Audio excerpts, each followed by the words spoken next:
Hey everyone, and welcome back to the Bimmer Barn. In today's episode, we're going to be doing a really cool retrofit on my E39 M5 wagon, and that is we're going to be adding in the Illuminated E39 M5 shift knob. Now, whether you've got an E39 base model or you've got another car that's manual and you want to add this shift knob in, we're going to show you how you can retrofit it in any BMW, and that way you'll have a really cool lit shift knob, literally. That's BMW genuine, and it's gonna match the interior colors of your car. So I hope you enjoyed today's video, and without further ado, let's get straight to work. Alrighty, so here we have everything that we're gonna need in order to do this retrofit, and obviously number one is gonna be the E39 M5 shift knob. I'll go ahead and put the part number for this in the description below. We're also gonna need some automotive grade wire and some splice connectors. And then we're going to need some terminal connectors as well, so we can kind of create like a new harness for our shift knob. The last thing that I like to use is a power probe, and I'll put a link to mine in the description below. And this is basically just to test what is a ground, what is a positive terminal, and let us see when we have that light switch giving power to a signal wire. So the old shift knob I have is the ZHP weighted knob. It's kind of a shorty knob, and I like how it fits in the interior. I'll pretty much run this knob in any of my BMWs, but we're going to be retrofitting the M5 one today, which is a little bit taller and not as heavy. And I think we're gonna like how it feels, honestly. So the first step is getting that knob removed, and then the shift boot, and also this surrounding foam. And then we're gonna take a look at our harness under here and see if we can find a good 12-volt supply that's only coming on when the lights are on. And so that's basically what you want, is for the shift knob to glow with the rest of the lights on the dashboard and the instrument cluster and stuff like that. So I have a couple of connectors down here. This car used to be an automatic, and I converted it to a manual, so I have some extra connectors and wires that I don't need, but I'm going to show you guys how we can find any other source for this power supply. And you'll see that all these buttons in the center console light up when I put the lights on, and you'll see that the emergency signal lights up as well. So let's say that your car was not an automatic like mine. You could go ahead and just tap into the 12-volt supply for the emergency signal, and that way when you turn on the car lights, it's going to turn on your shift knob. So here I am setting up the power probe in the engine bay. Going to connect the power clamps to a good ground and a good positive. The fuel rail honestly isn't the best ground, but as long as that doesn't move around, we should have a good connection. And like I said, this thing is really useful to tapping into wires, checking the voltage. You can even check resistance across a circuit. Really cool stuff like that. Really awesome tool to have in the garage. 10 out of 10 would recommend. So here I am testing the different pins on this automatic harness that I just happen to have under the console here.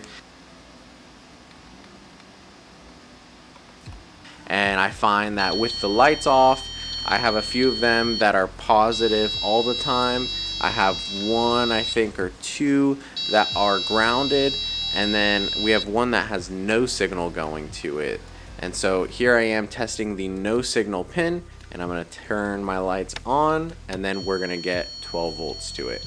When I turn the lights off, the power goes off. So we know that that is the correct circuit that we need to tap into. And then I'm going to find that ground, and I'm going to just make sure that there's no change here as well, because you don't want a ground to suddenly turn into 12 volts when you have the lights on, because then it wouldn't light up your shift knob. So I'm going to separate these wires from the harness here so that we don't get them mixed up with the rest in the harness, and then we should be good to grab our splice connectors, and we're going to start making a harness for this shift knob that doesn't actually involve cutting off the little OEM connector there. So just in case in the future I'm able to buy an OEM connector, I would love to just use that instead. But today I'm just going to be bypassing it altogether, leaving it on the harness, and we're going to use 4 wires in order to splice into the harnesses. So 4 wires, 4 taps, and 4 of these electrical connectors.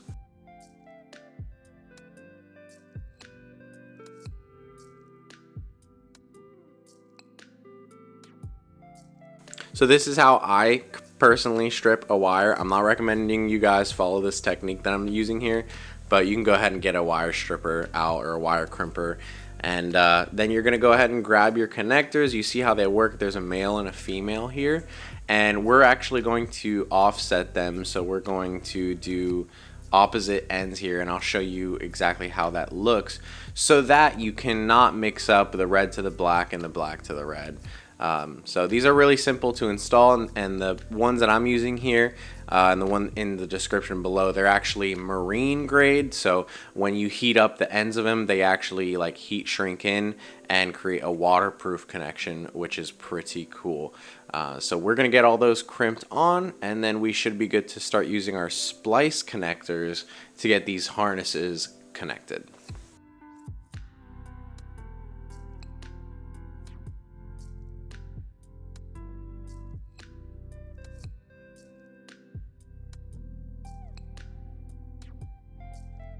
So here you are using the splice connector. I'm gonna go ahead and put one end into the new red wire, and the other end's gonna go in the outside where, you know, the wire can actually pass through. And then they have a little clip here to kind of make the whole thing look tidy. And then we'll do it over on the ground side. And these things are really easy to use. The one thing you want to know is that the different colors in the kits correspond to different gauges. So since I'm using what looks to be like a 14 gauge or 16 gauge wire here in the harness of the BMW, I'm using the smallest red splice connector, and that way I'll get a really good connection on those copper wires that are inside of the wire sheathing there.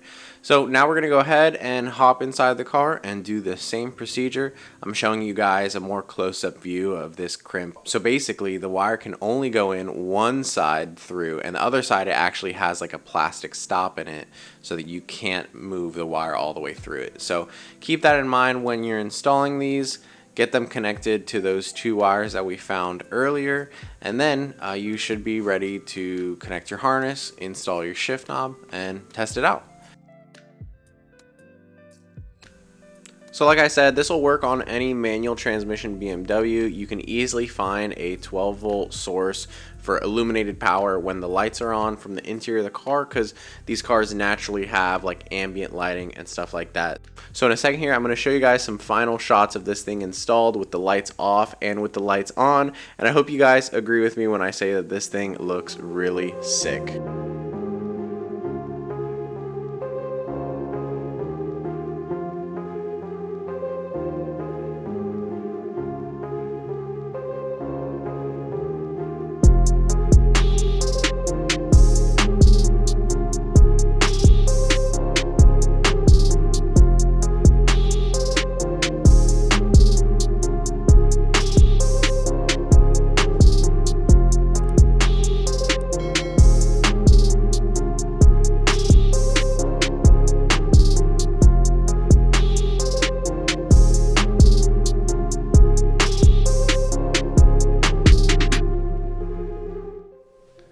Alrighty guys, so I hope you enjoyed that video. Doing this swap here has actually made me realize I think I still have the factory shift arm, because it's a pretty stock feeling shift now and a longer throw, but I don't mind it actually. I kind of like how easy it is to get in and out of gear and how much leverage I have on the shift lever. So I'm sort of a fan of having the factory tall shift knob and factory shift kit. I know a lot of you guys might be a fan of like the Z3M or the Z3 shifter, which makes it a little bit shorter on a lot of cars, or I think on the E39 a lot of people do the 545i E60 short shifter. I know that one's super popular, but I'm really happy with how this mod came out. And let me know with a like or a comment down below if you want to see more E39 content like this. I have a lot of stuff planned, but obviously in the next few videos, we're probably going to be focusing on the E46 a lot, because we've got a lot of work to do on that thing to get it fixed up. But I'll try to sneak in some E39 content between some of those build videos, and hopefully you guys enjoy watching. So